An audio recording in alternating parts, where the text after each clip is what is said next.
for you to think about a partner in life, kan? But I tengok James macam okay lah. Kalau ditanya I approve lah. Kalau I'm your dad lah, macam sure ke, dia akan respon yang membuatkan Hawa rasa tak sedap hati. Sebab bagi Hawa, apa-apa pun memang Hawa perlukan endorsement, berkat. Hawa perlukan berkat doa, berkat bagi saya doa, endorsement daripada mak ayah, approval permit, lesen. Okay. Ya. So sampai bila ni Bos James?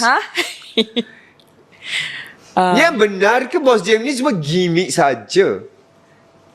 Bos James Hawa baru kenal dia. Baru kenal bulan Disember hari tu. Dia someone yang very smart. Nampak? Kelakar. Nampak? And Hawa rasa senang communicate dengan dia. Maksudnya Hawa boleh cakap apa-apa dengan dia. Apa-apa. Without apa-apa topik lah Hawa boleh cakap dengan dia.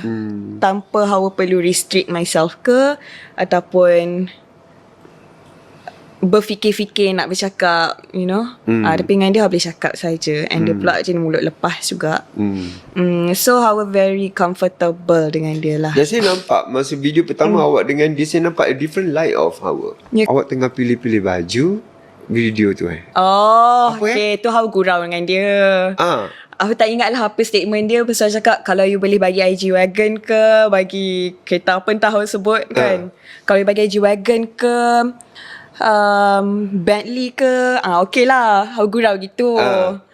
Sebab waktu tu kita baru kenal Pak Nil. So Hawa pun macam tak fikir sangat lah apa nak cakap. So kata I boleh bagi you masjid. Yes.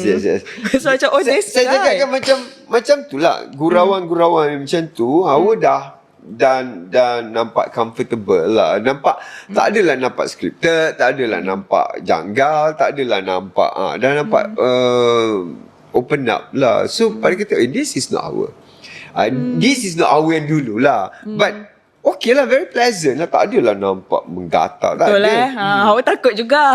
Sebab ibu Hawa, ayah Hawa dah tanya. Diorang dah tanya. Siapa? My parents. Tanya apa? Mak Hawa cakap James tu nak masuk Islam ke? Cousin Hawa pun cakap, Hawa kita kena ada template jawapan ni, orang dah tanya ni. James tu nak masuk Islam, dia ada cerita dengan Hawa. Orang tanya Hawa James tu bukan dah kahwin ke?